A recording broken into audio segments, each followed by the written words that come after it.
सुप्रभात प्यारे बच्चों। आशा करते हैं आप सभी अपने परिवारजनों सहित पूर्णतः स्वस्थ एवं सकुशल होंगे।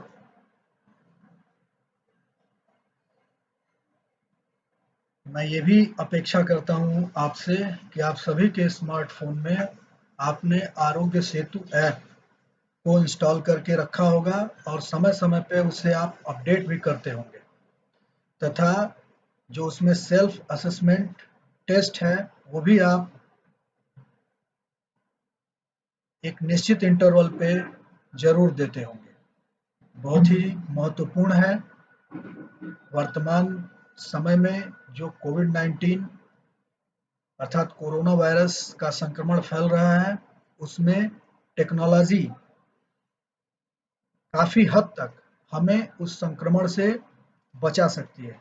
अतः आपका ये दायित्व है कि आप स्वयं तो अपने स्मार्टफ़ोन में आरोग्य सेतु को इंस्टॉल करके और लगातार अपडेट करते हुए रखें ही, अपने आस-पास रहने वाले तथा अपने प्रियजनों को भी यह संदेश दें कि वे इसे इंस्टॉल कर एक निश्चित इंटरवल पे उसमें दिया जाने वाला सेल्फ असेसमेंट टेस्ट को वो देते रहें और अपने ब्लूटूथ को हमेशा ऑन रखें। तो चलिए अब आज की क्लास शुरू करते हैं। पिछले वीडियो में हमने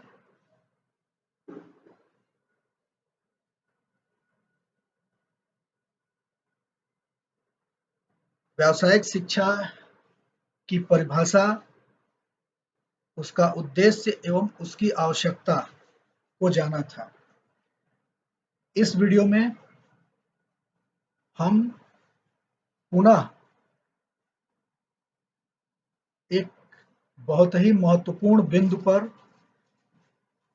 चर्चा करेंगे। वह है हमारी राष्ट्रीय शिक्षा नीति के अनुसार व्यावसायिक शिक्षा का आर्थिक एवं सामाजिक महत्व। हम इसके बारे में आज जानेंगे। तो स्वाभाविक सा प्रश्न उठता है कि राष्ट्रीय शिक्षा नीति है क्या? राष्ट्रीय शिक्षा नीति केंद्रीय सरकार की वह नीति है जिसके अंतर्गत संपूर्ण भारतवर्ष में शैक्षिक गतिविधियों को संचालित किया जाता है। तो इस राष्ट्रीय शिक्षा नीति के अनुसार अर्थात हमारी राष्ट्रीय शिक्षा नीति में व्यावसायिक शिक्षा कब समाहित की गई, उसका क्यों समाहित की गई और उस व्यावसायिक शिक्षा का राष्ट्रीय शिक्षा नीति के तहत आर्थिक एवं सामाजिक महत्व क्या है,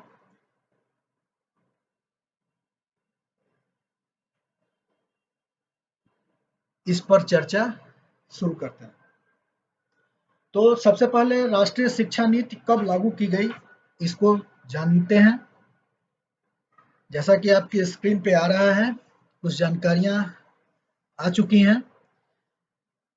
1964 में दौलत सिंह कोठारी की अध्यक्षता में तत्कालीन गवर्नमेंट ने एक शिक्षा आयोग का गठन किया और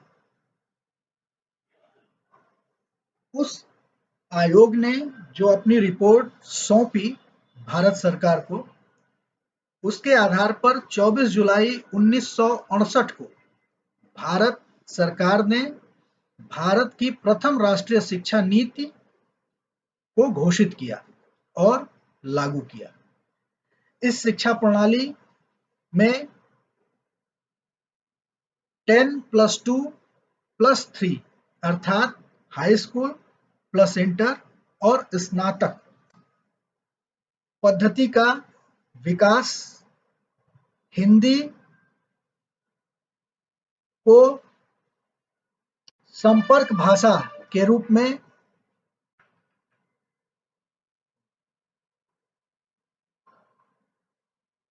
शिक्षा के अवसरों की समानता का प्रयास, विज्ञान व तकनीकी शिक्षा तथा नैतिक व सामाजिक मूल्यों के विकास पर जोर दिया गया। जो राष्ट्रीय शिक्षा नीति होती है ना, वो समय-समय पे उसमें उसका पुनरावलोकन करके उसको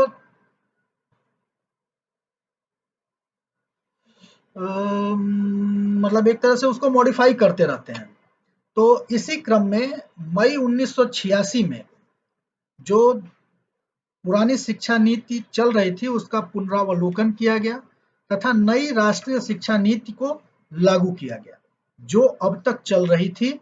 अभी कुछ समय पहले कस्तूरी रंगन आयोग के नेतृत्व में जो रिपोर्ट प्रस्तुत की गई, ये अभी जो हमारे एचआरडी मिनिस्टर हैं, मिस्टर निशंक पोखरियाल,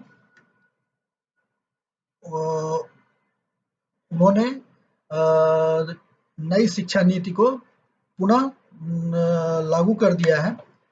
तो यह जो अभी जो शिक्षा नीति लागू हुई है उससे पहले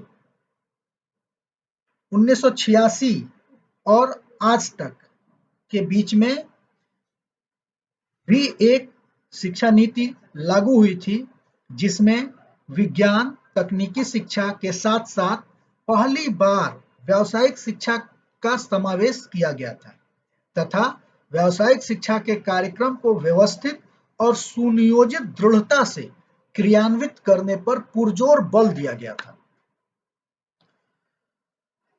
उस समय स्वर्गीय राजीव गांधी जो थे वो हमारे माननीय प्रधानमंत्री थे। उन्होंने इस राष्ट्रीय शिक्षा नीति को लागू किया था और उसमें व्यावसायिक शिक्षा को समाहित किया था।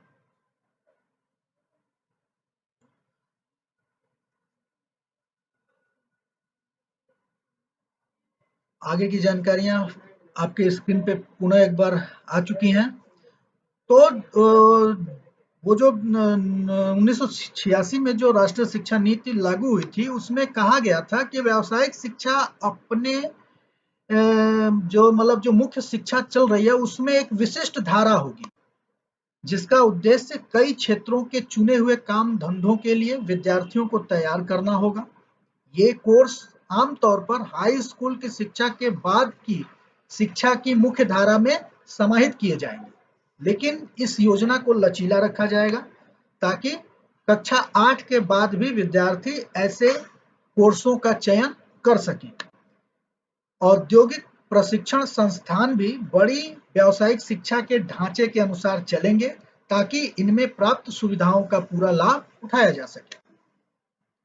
आगे कहा गया कि इससे व्यक्तियों के रोजगार पाने की क्षमता बढ़ेगी और वर्तमान में जो कुशल कर्मचारियों की मांग और कुशल कर्मचारियों की आपूर्ति के दरमियान जो असंतुलन है वह समाप्त होगा और ऐसे विद्यार्थियों को एक वैकल्पिक मार्ग मिल सकेगा जो इस समय बिना किसी विशेष रुचि या उद्देश्य के उच्च शिक्षा की पढ़ाई किए जाते हैं।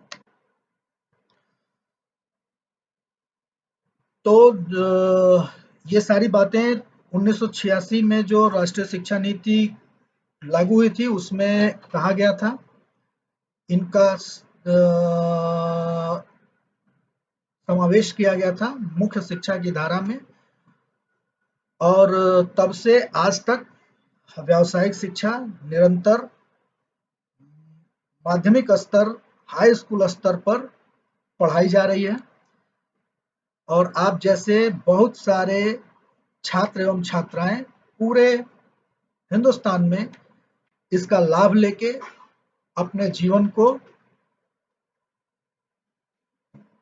अपने जीवन स्तर को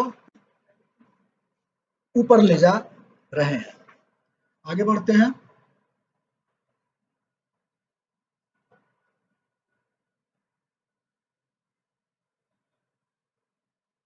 आपकी स्क्रीन पे कुछ जानकारियां आ रही हैं, ध्यान दीजिए। आपकी स्क्रीन पे अब जो जानकारियां आ रही हैं वो राष्ट्रीय शिक्षा नीति के अनुसार व्यावसायिक शिक्षा का आर्थिक महत्व के बारे में आपको बता रही हैं। इसमें जो पहला पॉइंट है वो है कि व्यावसायिक शिक्षा को इसलिए समाहित किया गया क्योंकि सरकार ने ये माना कि शिक्षा से व्यक्ति आम व्यक्ति के रोजगार पाने की क्षमता बढ़ेगी, जिससे कि बेरोजगारी की समस्या जो देश में विकराल रूप में खड़ी है वो दूर होगी। और जब बेरोजगारी की समस्या दूर होगी तो लोगों के पास धन आएगा, और जब धन आएगा तो उनकी क्रय शक्ति बढ़ेगी। जब क्रय शक्ति बढ़ेगी तो बाजार में डिमांड बढ़ेगी, और जब डिमांड बढ़ेगी तो हमारी अर्थव्यवस्था मजबूत होगी। दूसरा पॉइंट, कुशल कर्मचारियों की मांग और आपूर्ति में जो असंतुलन है वह समाप्त होगा, जिससे उत्पादन बढ़ेगा और उससे ज्यादा मूल्य सृजन होगा। लोग कहते हैं कि बेरोजगारी है, मैं कहता हूं कि बेरोजगारी नहीं है। जो वास्तविक दिक्कत है वो ये है कि जो डिमांड है और जो सप्लाई है वो एक दूसरे का पूरक नहीं बन पा रहे हैं। मतलब समझिए कि कुशल कर्मचारियों की मांग है, लेकिन हमारी जो वर्तमान व्यवस्था है उस वो कुशल कर्मचारियों की जो डिमांड है उसकी सप्लाई नहीं कर पा रही है, जिसके परिणाम स्वरूप बेरोजगारी उत्पन्न हो रही है। अगर कुशल कर्मचारियों की जितनी डिमांड है उतना हम सप्लाई देने लगे अपनी व्यवस्था के तहत, तो बेरोजगारी का निर्मूलन हो सकता है। तो यही इसमें कहा जा रहा है कि जब कुशल कर्मचारियों की मांग और आपूर्ति में जो असंतुलन है वो जब दूर होगा तो व्हाट नेचुरल है कि उससे उत्पादन बढ़ेगा, और जब उत्पादन बढ़ेगा तो मूल्य सृजन होगा, और जब मूल्य सृजन होगा तो समाज के स्तर में सुधार होगा, क्योंकि हमारी अर्थव्यवस्था में सुधार होगा। तीसरा पॉइंट है कृषि, विपणन, सामाजिक सेवाओं आदि के क्षेत्र में हम नई ऊंचाइयां छू सकेंगे, जिससे जिससे अर्थव्यवस्था में आधारभूत तेजी आएगी। हमारी जो अर्थव्यवस्था है ना भारत की, वो कृषि पे आधारित है, और जब कृषि, विपणन और सामाजिक सेवाओं के क्षेत्र में हम नई ऊंचाइयां छुएंगे तो सीधी सी बात है उसका सीधा इम्पैक्ट अर्थव्यवस्था पे पड़ेगा और वो तीव्र गति से ग्रो करेगी। चौथा पॉइंट है समाज के हर वर्ग में स्वरोजगार की प्रवृत्ति बलवती होगी, जिससे वो आर्थिक आत्मनिर्भरता को प्राप्त कर पाने में सफल हो सके। और जब किसी भी देश के समाज के हर वर्ग आर्थिक आत्मनिर्भरता को प्राप्त कर पाने में सफल होगा, तो आप जान सकते हैं कि हम विकासशील की श्रेणी से विकसित श्रेणी में पहुंच जाएंगे, और हमारा समाज, हमारा राष्ट्र उन्नति के शिखर पर होगा आर्थिक रूप से। अब अगला पॉइंट अगला टॉपिक की ओर बढ़ते हैं, जो कि आपकी स्क्रीन पे आ रहा है। सामाजिक महत्व। राष्ट्रीय शिक्षा नीति के अनुसार व्यावसायिक शिक्षा का सामाजिक महत्व क्या है, अब हम इस पर चर्चा करेंगे। पहला पॉइंट है, बेरोजगारी की समस्या का स्थायी समाधान प्राप्त हो सकता है। और जब बेरोजगारी की समस्या का स्थायी समाधान प्राप्त होगा तो वो सीधे तौर पे हमारे समाज को इम्पैक्ट करेगा, हमारे समाज को प्रभावित करेगा और हमारा समाज बेहतर स्थिति में होगा। दूसरा पॉइंट है, समाज में व्याप्त अपराध तथा भ्रष्टाचार की प्रवृत्ति में कमी आएगी। भाई सीधी सी बात है कि खाली दिमाग शैतान का घर, ये कहा जाता है। जब समाज में बेरोजगारी नहीं होगी, हर व्यक्ति के पास काम होगा, वो उसमें व्यस्त होगा, तो अपराध तथा भ्रष्टाचार की प्रवृत्ति में कमी आएगी, जिससे कि समाज, हमारा समाज ज्यादा बेहतर हो पाएगा। तीसरा पॉइंट है, आम आदमी के जीवन स्तर में काफी सुधार आएगा। व्यावसायिक शिक्षा सीधे सीधे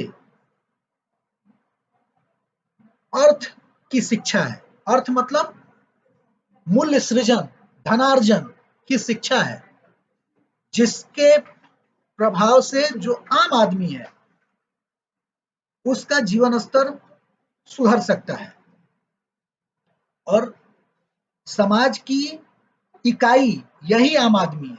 और जब इस इकाई के जीवन स्तर में सुधार होगा तो समाज में सुधार होगा।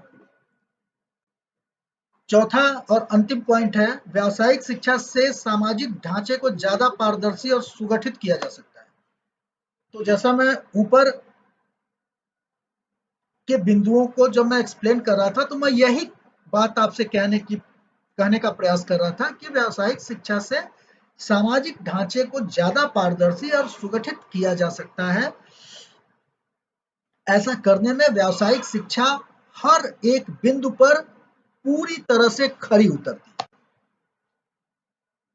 तो अब आज की क्लास में इतना ही। हम अगली क्लास में मिलेंगे एक बार पुनः और एक नए बिंदु पर चर्चा परिचर्चा करेंगे। तब तक आप, जो मैंने इस क्लास के शुरुआत में बातें बताई हैं कोविड-19 को लेके, उसको करिए, अपने आसपास के लोगों को बताइए, उनके स्मार्टफोन में आरोग्य सेतु ऐप को डाउनलोड करिए, उसको लगातार अपडेट कर कैसे करना है वो बताइए उनको, और सेल्फ असेसमेंट टेस्ट कैसे उसमें लगातार एक निश्चित इंटरवल पे करते रहना है, ब्लूटूथ किस प्रकार हमेशा ऑन रखना है, ये भी आप उनको बताइए। ये आपकी हमारी जिम्मेदारी है, अभी हम कोरोना को वास्तविक रूप में हरा पाएंगे और उस पर विजय प्राप्त कर पाएंगे। इन्हीं बातों के साथ धन्यवाद।